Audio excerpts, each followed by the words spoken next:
आज का युग तकनीक और आधुनिकता का युग है। विज्ञान की उन्नति ने हमें एक ऐसा संसार दिया है जो पहले केवल सपनों में ही संभव लगता था।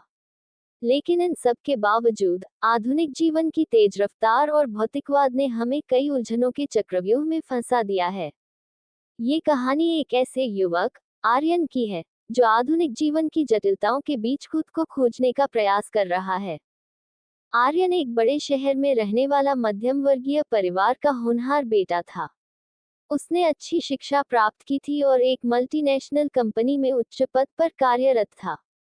उसकी जिंदगी बाहर से देखने में पूरी तरह सुखद लगती थी, लेकिन अंदर ही अंदर वह एक अजीब सी बेचैनी और खालीपन महसूस करता था।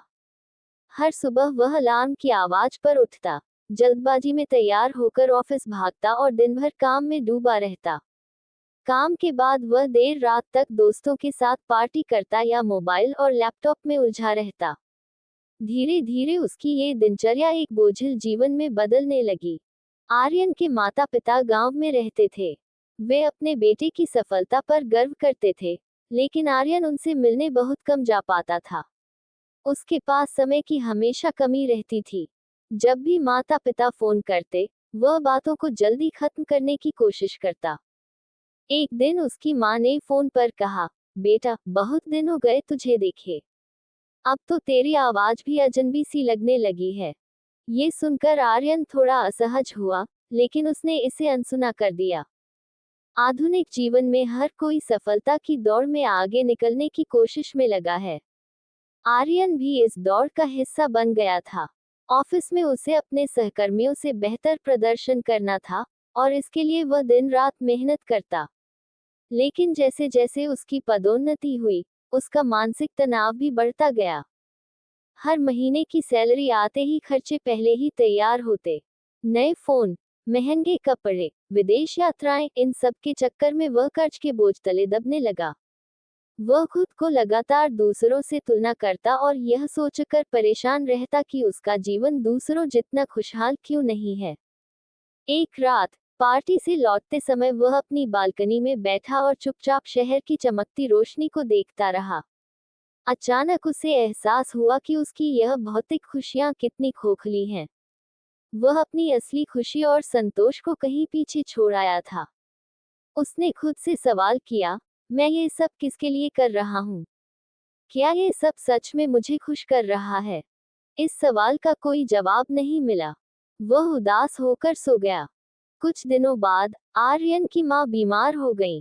पिता ने फोन करके उसे तुरंत घर आने को कहा।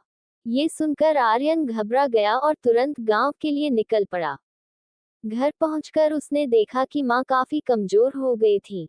उसे देखकर मां की आंखों में खुशी के आंसू आ गए। उसने पहली बार महसूस किया कि उसने अपने माता पिता को कितना अनदेखा किया है। उनकी मुस्कान में उसे एक अजीब सी सुकून मिला। माँ के पास बैठकर उसने उनके साथ वक्त बिताया और उनकी बातों को ध्यान से सुना। गांव में रहते हुए आर्यन को अपने बचपन की यादें ताजा हो गईं। उसे वह समय याद आया जब छोटी छोटी चीजें भी उसे खुशी देती थी, पेड़ों पर चढ़ना, दोस्तों के साथ खेलना, और बिना किसी चिंता के हंसना।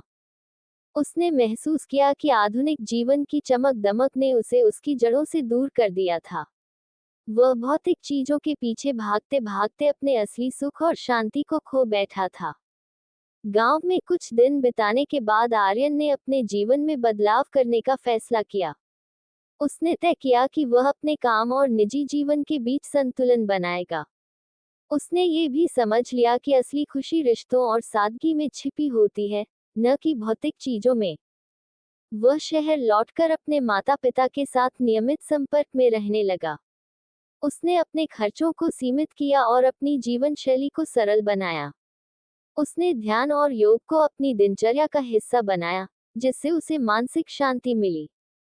इस कहानी से हमें ये सीख मिलती है कि आधुनिक जीवन की उलझनें हमारे जीवन का हिस्सा हैं, लेकिन हमें ये समझना होगा कि असली खुशी भौतिक चीजों में नहीं, बल्कि अपनों के साथ बिताए पलों और आत्मिक संतोष में है।